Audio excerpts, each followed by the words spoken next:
Hello friends, welcome to Abhipedia powered by Abhimanyu IAS. इस video में हम दिसंबर के फर्स्ट वीक के पंजाब के करंट अफेयर्स को डिस्कस करेंगे।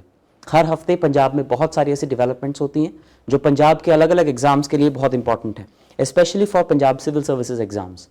तो इस हफ्ते यानी कि नवंबर लास्ट से लेकर दिसंबर द 2 तक जो भी इंपॉर्टेंट डेवलपमेंट्स हुई हैं, we will discuss those today. So let us start.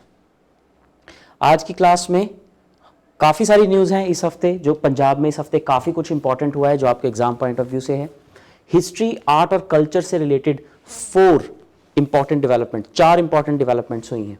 Economy से रिलेटेड 2, एनवायरमेंट एंड इकोलॉजी से रिलेटेड 1, साइंस एंड टेक्नोलॉजी से रिलेटेड 1 और पॉलिटी और गवर्नेंस से रिलेटेड भी 1 इंपॉर्टेंट डेवलपमेंट हुई है। So in total we will be discussing 9 important events and 9 important developments जो कि इस हफ्ते में पंजाब में हुई है। So let us start. पहली न्यूज है, Jagir Kaur elected SGPC president for the 4th time. So Shiromani Gurdwara Prabandhak committee, SGPC, a very important body, and its president Jagir Kaur has been elected. अब इसमें एज सच ये बहुत इंपॉर्टेंट नहीं है कि कौन प्रेसिडेंट इलेक्ट हुआ है। What is important is what is SGPC, what is the background of it. इसे हम हिस्ट्री, आर्ट और कल्चर में क्यों काउंट कर रहे हैं। So we will see in brief the history of Shiromani Gurdwara Prabandhak committee, how its president is elected, all this things. सबसे पहले कुछ ट्रिवियल चीजें देखते हैं। Bibi Jagir Kaur has been elected as the president, और इन्होंने किसको सक्सीड किया है? गोबिंद सिंह लोंगोवाल को। तो अब तक गोबिंद सिंह लोंगोवाल जो थे वो एसजीपीसी के प्रेसिडेंट थे, बट नाउ इट इज बीबी जागीर कौर। और ये कैसे इलेक्ट हुई हैं? वोटिंग प्रोसेस से। एक वोटिंग हुई है एंड वोटिंग में she secured 122 out of 143 total votes. इसका मतलब टोटल 143 रिप्रेजेंटेटिव्स थे एसजीपीसी की जो इलेक्टेड बॉडी है उसमें, और उन्होंने वोट डालकर प्रेसिडेंट को इलेक्ट किया है। नाउ ये 143 लोग जो हैं ये कहां से आते हैं, and what is this body, what is the status of this body? क्या ये कॉन्स्टिट्यूशनल बॉडी है, नॉन कॉन्स्टिट्यूशनल बॉडी है, स्टैट्यूटरी बॉडी है, एग्जीक्यूटिव बॉडी है? What is it, when was it created, और इसका मैंडेट क्या है, यह अब हम देखेंगे। सो बीबी जागीर कौर के बारे में थोड़ा बताया हुआ है। She was first elected as SGPC president in 1999। 2000 में she was re elected, right. तो उसके बाद 3rd टेन्योर हुआ उनका फ्रॉम सितंबर 2004 टू नवंबर 2005। तो 3 बार ये एसजीपीसी की प्रेसिडेंट रह चुकी हैं। अब ये 4थी बार एसजीपीसी की प्रेसिडेंट बनी है। उसके अलावा ये प्रेसिडेंट इलेक्ट हुई हैं Surjit Singh Bhittewad, elected as senior vice president, Baba Buta Singh elected as junior vice president, and Bhagwant Singh Sialka elected as general secretary. ये सब भी ऑफिस बेयरर्स हैं, लेकिन ये नाम ज्यादा इंपॉर्टेंट नहीं है। अब देखते हैं श्रोमणी गुरुद्वारा प्रबंधक कमेटी में के बारे में कुछ इंपॉर्टेंट बातें। तो Shiromani Gurdwara Prabandhak committee is an organisation responsible for the management of gurdwaras. This is the key word. SGPC क्या करती है, नाम से ही पता चलता है। गुरुद्वारा प्रबंधक कमेटी जो गुरुद्वारों को मैनेज करती है, that body. So management of gurdwaras which are the 6 places of worship. कहां पे? पंजाब में, हरियाणा में और हिमाचल प्रदेश में, and in the UT of Chandigarh. तो इन तीनों स्टेट्स और यूटी चंडीगढ़ में सारे गुरुद्वाराज नहीं, पर बहुत सारे गुरुद्वाराज एसजीपीसी के अंडर आते हैं।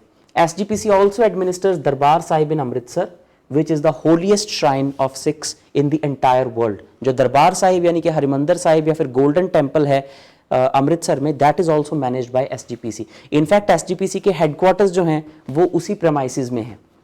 SGPC is governed by the Chief Minister of Punjab। Very very important point। It is administered, it is governed by the Chief Minister of Punjab। SGPC manages the security, financial, facility maintenance and religious aspects of gurudwaras, as well as keeping archaeologically rare and sacred artifacts including weapons, clothes, books and writings of the Sikh gurus। तो सिखों के सारे जितने important gurdwaras हैं उन सबको manage करना, और सिख गुरुज के जितने भी इंपॉर्टेंट आर्टिफैक्ट्स और इंपॉर्टेंट जो उनके जो भी उन्होंने वेपन्स यूज किए या जो भी उनके इंपॉर्टेंट आर्टिकल्स हैं उन सबको प्रिजर्व करके रखना भी एसजीपीसी का मैंडेट है।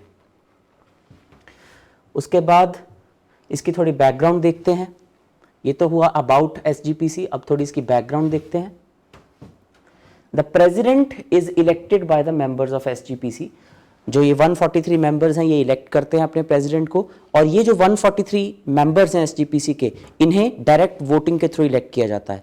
जो सिख हैं, सिख वोट डालते हैं और एसजीपीसी के मेंबर्स को इलेक्ट करते हैं। The president holds powers to organise the meetings of SGPC and overseas the managements of gurdwaras. उसके बाद एक नई ड्यूटी ऐड हो गई 2008 में, इंपॉर्टेंट है ये पॉइंट।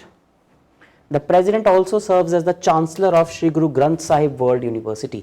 एक नई यूनिवर्सिटी पंजाब गवर्नमेंट ने एस्टैब्लिश की थी, श्री गुरु ग्रंथ साहिब वर्ल्ड यूनिवर्सिटी। उसके चांसलर की तरह भी जो एसजीपीसी का प्रेसिडेंट है वो वर्क करता है। ये कैसे एस्टैब्लिश हुई थी? 1920 में जब ब्रिटिश रूल चल रहा था इंडिया में, उस वक्त बहुत से ऐसे इंसिडेंट हुए जिससे कि सिखों को लगा कि गुरुद्वारों का मैनेजमेंट हमें अपने हाथ में लेना पड़ेगा। फॉर एग्जाम्पल, जो महंत थे गुरुद्वाराज के वो करप्ट हो गए थे, फाइनेंशियली भी और मॉरली भी। Immoral activities started taking place in gurdwaras, and at that time जो गुरुद्वाराज थे वो ब्रिटिश के कंट्रोल में थे। तो सिखों ने एक बहुत बड़ी मूवमेंट चलाई, बहुत बड़ा एक प्रोटेस्ट, बहुत बड़ी एजिटेशन की, जिसकी वजह से ब्रिटिश को मजबूर होकर एक लॉ पास करना पड़ा और एक मैनेजमेंट बॉडी बनानी पड़ी जो कि गुरुद्वारों को मैनेज करेगी। तो 1920 में एसजीपीसी एस्टैब्लिश की गई थी जब गुरुद्वारा रिफॉर्म मूवमेंट चल रही थी। Sundar Singh Majithia was appointed as the first president of the committee. उसके बाद गुरुद्वाराज एक्ट या सिख गुरुद्वाराज एक्ट 1925 पास किया गया ब्रिटिश की तरफ से, and after passing of this act Baba Kharak Singh became the president. तो 1925 में सिखों ने अंग्रेजों से ये एक्ट पास करवा लिया, द सिख गुरुद्वाराज एक्ट 1925, और एसजीपीसी जो थी वो एक स्टैट्यूटरी बॉडी बन गई। यानी कि SGPC is a statutory body. Statutory means एक स्टैच्यूट से बनी है, स्टैच्यू यानी कि एक लॉ से ये एग्जिस्टेंस में आई है। तो पार्लियामेंट ने एक लॉ पास किया and that is how SGPC was created. दूसरी इंपॉर्टेंट न्यूज इस हफ्ते, Punjab chief minister Amarinder Singh unveils logo for 400th birth anniversary of Shri गुरु तेग बहादुर। तो पंजाब के चीफ मिनिस्टर ने गुरु तेग बहादुर जी की 400वीं जन्म शताब्दी या चौथी जन्म शताब्दी या 400वें जन्म दिहाड़े पर एक लोगो अनवील किया है। तो इसमें इंपॉर्टेंट जो कुछ इंपॉर्टेंट इंफॉर्मेशन है वो ये है कि जो ये सेलिब्रेशंस की जाएंगी 400 साल कंप्लीट होने के उपलक्ष्य में, ये अप्रैल मई 2021 में की जाएंगी फर्स्ट ऑफ ऑल। सेकेंडली, इसके लिए एक एग्जीक्यूटिव कमेटी बनाई गई है जो कि ये सारे के सारे अरेंजमेंट्स को ऑर्गेनाइज करेगी, और 1 साल तक ये सेलिब्रेशंस चलेंगी। गुरु तेग बहादुर जी को हिंद की चादर भी कहा जाता है। क्यों कहा जाता है गुरु तेग बहादुर जी को हिंद की चादर? क्योंकि एक तरह से रिलीजियस सौहार्द या रिलीजियस यू कैन से रिलीजियस एटमॉस्फेयर अच्छा बनाए रखने के लिए उन्होंने शहीदी दी थी। सो 9th Guru he was executed, तो उन्हें हिंद की चादर भी कहा जाता है। और इसीलिए नेक्स्ट ईयर को सर्वधर्म ईयर की तरह मनाया जाएगा to mark the secular character of the nation. तो सर्वधर्म ईयर यानी कि सभी धर्मों का संभाव जो है वो गुरु तेग बहादुर जी चाहते थे, और बाकी धर्मों को बचाने के लिए प्राइमरीली जो कश्मीरी पंडित्स थे उनको कन्वर्जन से बचाने के लिए उन्होंने अपना बलिदान दे दिया था। तो यानी कि वो सर्वधर्म संभाव में बिलीव करते थे। तो इसलिए 2021 को सर्वधर्म ईयर की तरह मनाया जाएगा और 1 साल तक ये सेलिब्रेशंस चलेंगी। देन जो सबसे बड़ी सेलिब्रेशंस हैं वो होंगी गुरु तेग बहादुर जी के बर्थ प्लेस एट गुरु का महल इन अमृतसर। तो यहाँ पे गुरुद्वारा है जहाँ पर स्टेट लेवल फंक्शंस ऑर्गेनाइज किए जाएंगे। टूरिज्म मिनिस्टर चरणजीत सिंह चन्नी जो हैं ये सारी की सारी जो अरेंजमेंट्स हैं उसको ओवरसी करेंगे। एंड डेवलपमेंट फंड दिए गए हैं स्पेशली आनंदपुर साहब और कीरतपुर को, which are the 2 towns associated with Guru Tegh Bahadur ji. ये 2 टाउन्स हैं आनंदपुर साहिब और कीरतपुर साहिब, और इन दोनों को डेवलप करने के लिए पंजाब सरकार ने अलग से फंड जो है वो ईयरमार्क किए हैं। So this is an important development from the art and culture perspective. उसके बाद तीसरी इंपॉर्टेंट न्यूज कल्चर में साहित्य रत्न अवार्ड्स अनाउंस्ड। तो पंजाब सरकार ने साहित्य रत्न अवार्ड्स अनाउंस किए हैं, actually announced by Punjab language department. Punjab language department ने ये अवार्ड्स अनाउंस किए हैं for in 18 different categories of literature and art. और ये अनाउंसमेंट की higher education and languages minister Tript Rajinder Singh Bajwa ने। तो देखिए अलग अलग एग्जाम्स के लिए न्यूज में बार बार जो पंजाब के मिनिस्टर्स हैं उनका नाम रिपीट होता है, so you should keep in mind the names of these ministers. हालांकि ये थोड़ा डायनामिक है, द मिनिस्टर्स में बी चेंजिंग, लेकिन जो भी एग्जाम में आप अपीयर हो रहे हैं, पंजाब का कोई भी एग्जाम है, चाहे वो पीसीएस है, चाहे पटवारी एग्जाम है, चाहे कोई भी और एग्जाम है, you should check the names of the ministers about 15 to 20 days or 1 month in advance of the exam, और उस वक्त जो भी लिस्ट होगी that you should consider as your final। तो इस वक्त पंजाब के जो हायर एजुकेशन और लैंग्वेजेस मिनिस्टर हैं वो हैं तृप्त राजिंदर सिंह बाजवा। तो इन्होंने ये अनाउंसमेंट की है। तो अलग अलग कैटेगरीज हैं अवार्ड्स की। पंजाब साहित्य रत्न अवार्ड जो है 2015, 16, 17, 18, 19 और 20, तो ये 6 साल के लिए जो पंजाब साहित्य रत्न अवार्ड है वो दिया गया है। 2015 के लिए ओम प्रकाश गाशो जी को, देन 2016 के लिए गुरभजन भुल्लर, 2017 के लिए गुलजार सिंह संधू, 2018 के लिए फख्र जमान, 2019 के लिए डॉक्टर तेजवंत मान और 2020 के लिए डॉक्टर बरजिंदर सिंह हमदर्द। तो इस तरह से पंजाबी साहित्य रत्न अवार्ड इन लोगों को दिया गया है। देन शिरोमणि पंजाबी साहित्यकार अवार्ड भी इन सभी सालों के लिए अनाउंस किया गया। तो ये सारे नाम जो हैं ये आपके लिए इंपॉर्टेंट हैं। इसी तरह से शिरोमणि पंजाबी साहित्यकार अवार्ड, शिरोमणि हिंदी साहित्यकार अवार्ड, शिरोमणि उर्दू साहित्यकार अवार्ड एंड फाइनली शिरोमणि संस्कृत साहित्यकार अवार्ड भी जो है वो पंजाब सरकार ने अनाउंस किया है। तो ये सारी कैटेगरीज हैं पंजाबी साहित्य अवार्ड्स में।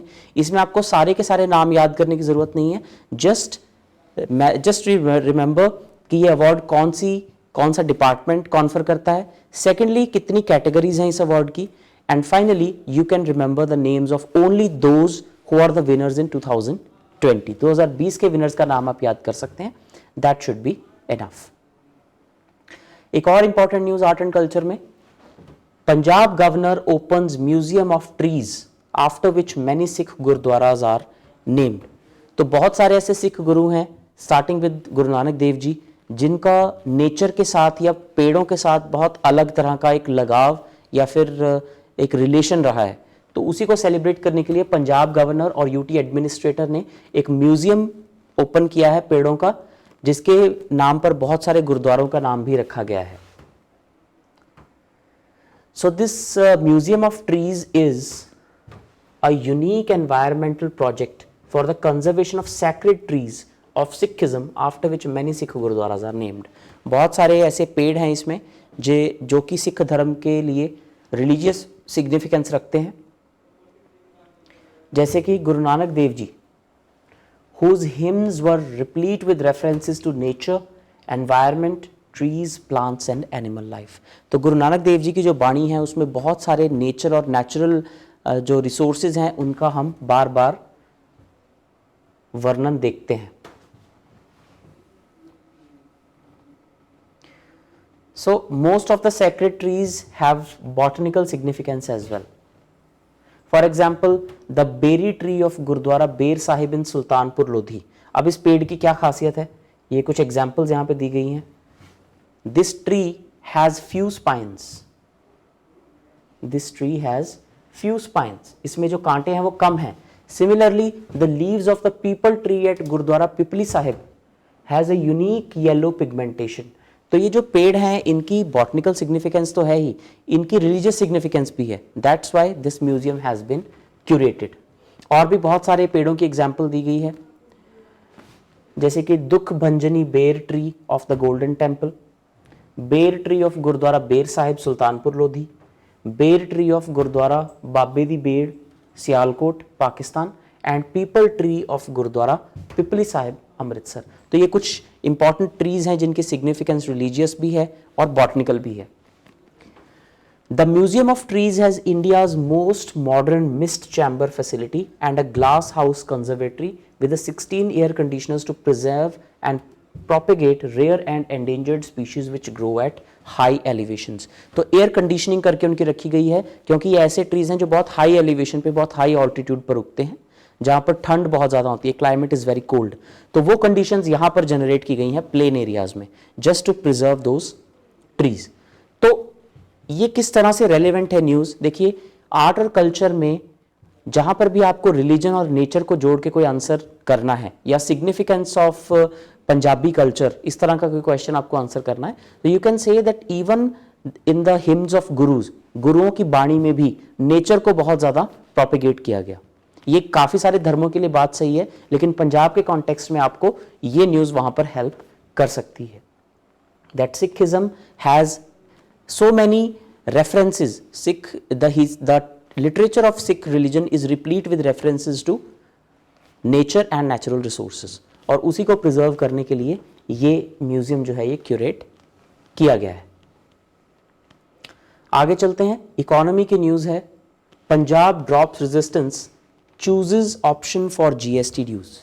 तो पिछले कुछ समय से सेंटर और स्टेट गवर्नमेंट्स के बीच में टसल चल रही है क्योंकि जीएसटी का रेवेन्यू इस साल कम रहा है because of the lockdown and कोविड-19। तो जो स्टेट्स को कॉम्पेंसेशन सेंटर ने देनी होती है वो इस साल कम हो गई है।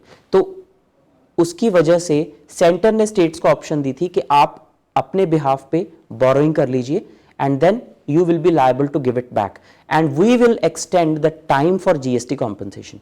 कि आप इस साल के लिए GST जो भी रेवेन्यू शॉर्टफॉल हो रहा है उसे आप खुद बोरो कीजिए, ताकि जो वो बोरोइंग है वो सभी स्टेट्स में डिवाइड हो जाए और सेंटर को अकेले उसका बोझ ना सहना पड़े। और उसके बदले में जो सेंटर है वो जो कॉम्पेंसेशन का पीरियड है उसे बढ़ा देगी। अभी तक वो 2021-22 था, उसे बढ़ाकर एक साल और आगे कर दिया जाएगा। तो पंजाब गवर्नमेंट अभी तक रेजिस्ट कर रही थी। Punjab government, West Bengal and Kerala. Punjab, West Bengal and Kerala. These were the three states which were against this option of center, पर अब इन तीनों states ने center की बात मान ली है and they have agreed to borrow of their own। तो जो भी revenue shortfall हो रहा है GST की implementation से, goods and services tax की implementation से, उसे इस साल के लिए ये states खुद borrowing करके complete करेंगी। Punjab will get rupees 8,359 crore through the special borrowing window to meet the GST implementation shortfall। Punjab will be permitted to borrow 3,033 crore, but the onus of returning the money lies entirely with the state। Punjab को इतने पैसे बोरो करने की option मिलेगी, लेकिन वो पंजाब को खुद ही वापस करने पड़ेंगे।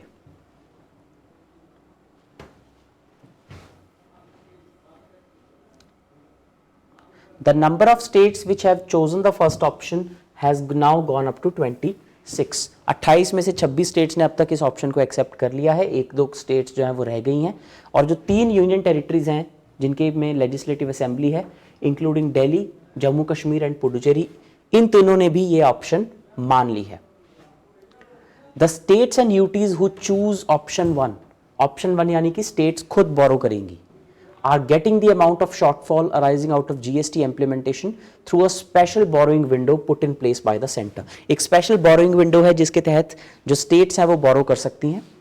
The window has been operational since October 23 and the central government has already borrowed rupees 24,000 crore on behalf of the states in 4 installments। तो ये इस तरह से थोड़ी डिटेल बताई गई है। Basically the point is that what is GST, what is the you can say compensatory mechanism, कि कैसे सेंटर स्टेट्स को कॉम्पेंसेट करेगी, वो सब इसमें आपको इंपॉर्टेंट है।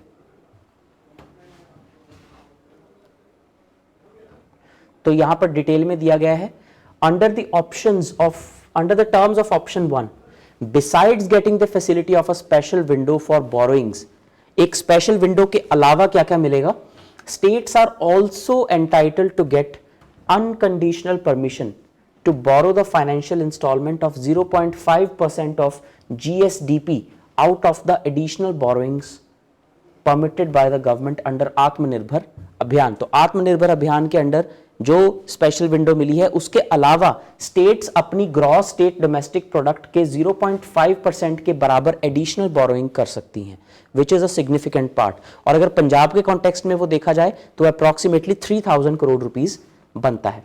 This is over and above the special window of 1.1 lakh crore for all the states under which UTs, which basically compensate states for the center not having paid their GST dues on time. Centre states को उनका GST due इस साल पे नहीं कर पाई क्योंकि revenue में बहुत ज़्यादा शॉर्टफॉल हो गया। तो 1.1 लाख करोड़ की एक जो कॉम्पेंसेटरी मैकेनिज्म है वो तो है ही, उसके अलावा जो स्टेट्स हैं वो अपनी GSDP यानी कि ग्रॉस स्टेट डोमेस्टिक प्रोडक्ट के 0.5% के बराबर का एडिशनल बोरोइंग कर सकती हैं अंडर द आत्मनिर्भर अभियान। So this is very important. और इसके तहत पंजाब को 3000 करोड़ के आसपास एडिशनल बोरोइंग की ऑप्शन मिल गई है। पंजाब की इकोनॉमी में दूसरी इंपॉर्टेंट न्यूज जो इस वीक है that is ₹150 crore innovation fund for startups. Punjab सरकार ने 150 करोड़ रुपए से एक अलग से फंड सेटअप करने का प्रपोजल बनाया है जो कि स्टार्टअप्स के लिए इनोवेशन जो है वो बूस्टअप करेगा। Punjab will set up 150 crore Punjab innovation fund. तो इस फंड का नाम होगा Punjab innovation fund for investment in early stage startups, ताकि नए स्टार्टअप्स को जो कि इनोवेटिव हैं उनको बूस्टअप मिल सके। The council of ministers cleared setting up the fund that would have governments participation up to a maximum of 10% of the corpus that is 15 crore. 150 crore के फंड में गवर्नमेंट पार्टिसिपेशन सिर्फ 10% रखी गई है so that there is no overt government intervention, ताकि इसमें ज्यादा efficiency लाई जा सके। तो इसे कौन मैनेज करेगा और कैसे ये फंड चलेगा? It shall be managed by an asset management company. तो प्रोफेशनली मैनेज किया जाएगा इसे by an asset management company comprising investors of globally reputed investors इसे मैनेज करेंगे। And the first chairperson of the mission and the fund will be Clicks Capital chairman and Genpact founder Pramod Bhasin. Pramod Bhasin जो कि Clicks Capital के chairman हैं और Genpact के founder हैं, ये इसके पहले चेयरमैन होंगे। Bhasin told the virtual cabinet meeting that he would raise the remaining 135 crore from Punjabi businessmen, investors, diaspora as well as public and private financial institutions। तो इन्होंने बाकी के 90% 15 करोड़ गवर्नमेंट पंप इन करेगी और बाकी के 135 करोड़ कैसे आएंगे? Through Punjabi businessman, investors, diaspora, public and private institutions. तो इस तरह से इसको फंड किया जाएगा। The establishment of Punjab innovation mission and Punjab innovation fund was one of the key recommendations of the group of experts to develop a medium term and long term post COVID economic strategy for Punjab. Punjab सरकार ने एक group of experts बिठाए थे कि कैसे पंजाब को economic turmoil से बाहर निकाला जा सकता है और कैसे यहाँ पर इकोनॉमिक एक्टिविटी को रिवाइव किया जा सकता है। And one of its recommendations was Punjab innovation mission and Punjab innovation fund. तो ऐसा माना जा रहा है कि उसी कमेटी के रिकमेंडेशंस को इंप्लीमेंट करने के लिए पंजाब सरकार ये सब कुछ कर रही है, which is a step in the right direction for Punjab economy. Environment and ecology में बात करें तो एक सैडनिंग न्यूज है। Punjab sees 25,000 more farm fires this year. तो 2019 तक पंजाब में करीब 50,000 स्टबल बर्निंग के केसेस होते थे, 50 या 51,000 स्टबल बर्निंग के केस होते थे, लेकिन इस साल वो स्टबल बर्निंग के केस 75,000 क्रॉस कर गए हैं इन 2020। So despite the implementation of agriculture implement scheme, बहुत 1500 करोड़ 2000 करोड़ की एक स्कीम पंजाब सरकार ने लॉन्च की थी जिसके अंडर फार्मर्स को, फार्मर कोऑपरेटिव्स को और जो PACS यानी कि प्राइमरी एग्रीकल्चर कोऑपरेटिव सोसाइटीज़ हैं उनको सब्सिडाइज्ड रेट्स पर सोफिस्टिकेटेड इक्विपमेंट प्रोवाइड कराई जाती थी ताकि स्टबल बर्निंग जो है वो कम हो सके। इसके अलावा उनको अवेयर करने के लिए बहुत सारे पैसे और बहुत सारा टाइम एनर्जी खर्च की गई, लेकिन फिर भी ये जो इंसिडेंट्स हैं ये 50% बढ़ गए हैं। तो पिछले साल तक ये 50,000 थे, अब ये 75,000 क्रॉस कर गए हैं, which is a very dismal figure. despite spending over 1500 crore on subsidized machinery and advertisement campaigns, लेकिन फिर भी हम फार्म फायर्स को नहीं रोक पाए हैं। Punjab recorded over 76,000 farm fires this year, रफली 25,000 more than last year.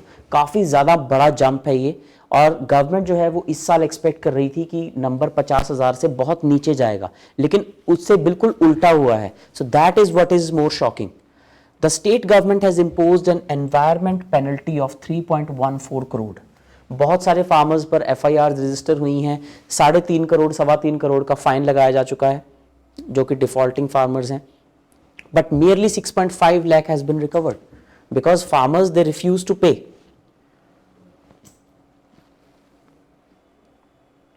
Officials claim that Punjab had almost 75,000 machines worth over 1,200 crore to manage the crop residue. Yet it witnessed over 76,000 incident. इतनी ज़्यादा machinery और इतने पैसे खर्च करने के बावजूद भी स्टबल बर्निंग कम नहीं हो पाई है। और पंजाब में जो केसेस हैं they are more than the combined cases of Haryana and Uttar Pradesh. Haryana और यूपी के केसेस को मिलाकर उससे भी ज़्यादा केस सिर्फ पंजाब में सामने आए हैं। और इससे बहुत सारी एनवायरमेंटल प्रॉब्लम्स होती हैं। स्मॉग की प्रॉब्लम होती है। जो दिल्ली नेशनल कैपिटल रीजन है उसमें हर साल अक्टूबर और नवंबर के महीने में जो स्मॉग की प्रॉब्लम होती है, one of the biggest contributors to that is the stubble burning in Punjab and Haryana. Punjab is providing very very important, this is 50 to 80% subsidy to farmers and cooperative societies to buy modern farm equipment. इतनी subsidy देती है पंजाब सरकार से, अगर 3 लाख रुपए की equipment है और उसे किसी फार्मर ने खरीदना है तो उसे वो 1.5 लाख में मिल जाएगी, और अगर किसी कोऑपरेटिव सोसाइटी ने खरीदना है तो वो उसे 80% डिस्काउंट पे यानी कि सिर्फ 60,000 रुपीज़ में अवेलेबल हो जाएगी। और बहुत सारी ऐसी मशीन्स बांटी गई हैं, करीब 75,000 ऐसी मशीन्स जो हैं they have already been distributed. तो प्रॉब्लम यही है। इसमें एक दूसरी प्रॉब्लम जो ये है वो ये कि इस साल जो पैडी के अंडर एरिया आता है it has decreased bye 2.5 lakh hectares, यानी कि चावल की खेती जहां पर होती है जिसके रेजिड्यू को बर्न किया जाता है वो इस साल 2.5 लाख हेक्टेयर कम हो गई है, लेकिन फिर भी स्टबल बर्निंग के केसेस बढ़ गए हैं। कम क्यों हुई है? बिकॉज ऑफ क्रॉप डाइवर्सिफिकेशन, जो कि एक अच्छी बात है। पंजाब में क्रॉप डाइवर्सिफिकेशन की वजह से 2.5 लाख हेक्टेयर जमीन भी जो है वहां पर पैडी की जगह कुछ और बीजा गया, विच इज अ गुड स्टेप। लेकिन उसके बावजूद भी जो स्टबल बर्निंग है उसके केसेस बढ़ गए हैं, विच इज अ वरिंग डेवलपमेंट। तो ऑफिशियल्स का ये कहना है कि इसके 2 ही कारण हो सकते हैं, either the policies are wrong और द फार्मर्स आर एडमेंट। या तो फार्मर्स जो हैं वो बदलने को तैयार नहीं है या फिर पॉलिसीज में कुछ कमी है। So it remains to be scene.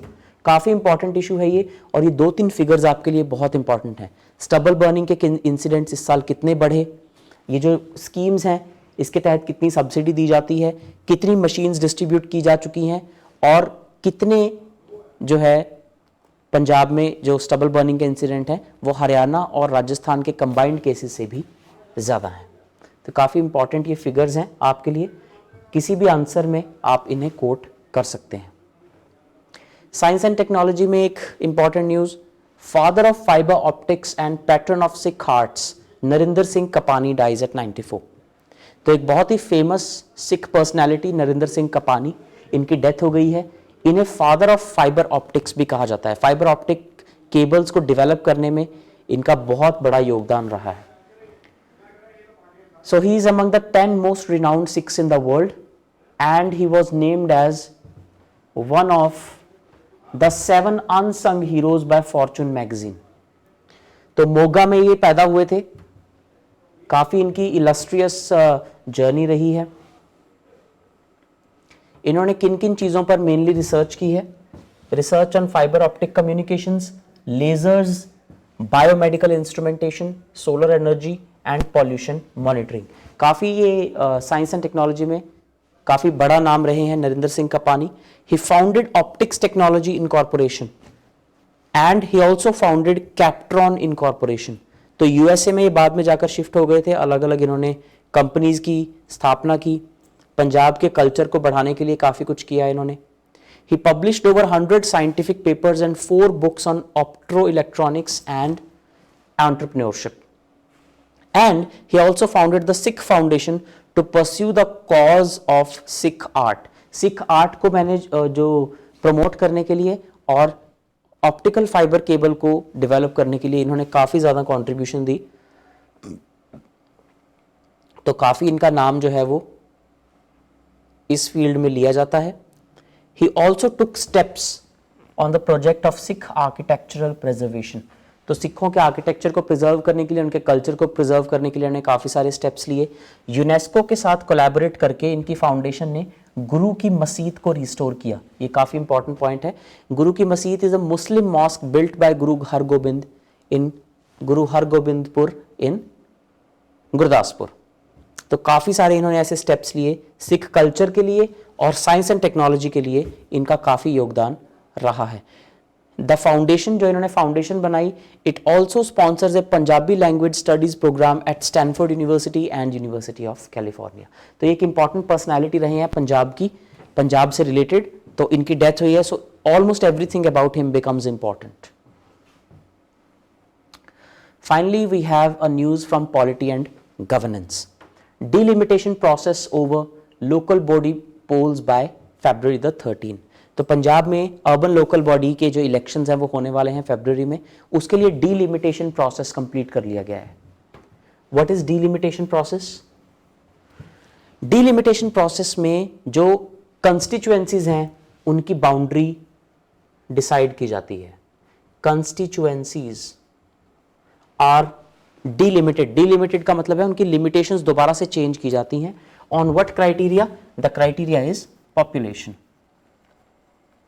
For example, अगर हम म्यूनिसिपल कॉर्पोरेशन की बात करें, the city is divided into wards, अलग अलग वार्ड्स में एक शहर को बांटा जाता है और हर वार्ड जो है एक पर्टिकुलर पॉपुलेशन को रिप्रेजेंट करता है और हर वार्ड से एक म्युनिसिपल काउंसलर इलेक्ट किया जाता है through direct election.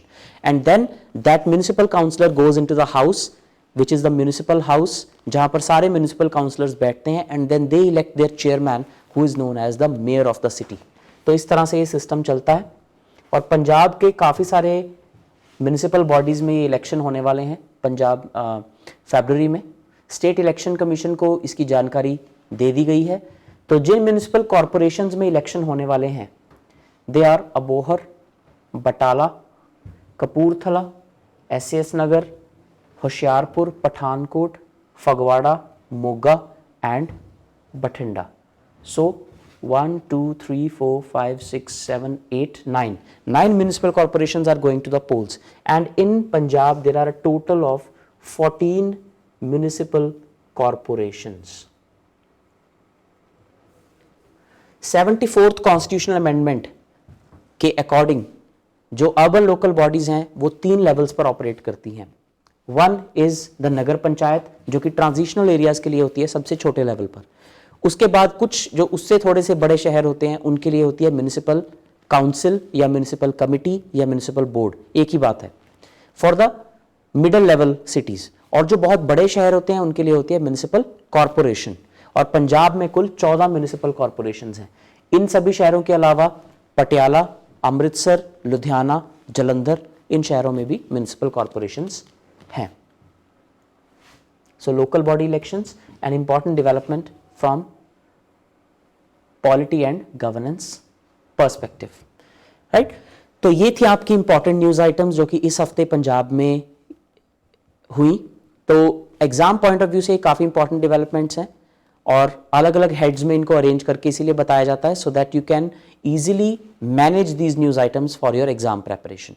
If you like this video, please like, subscribe and share our channel, and do not forget to press the bell icon if you want to be notified of our videos at the earliest. Thank you and have a nice day.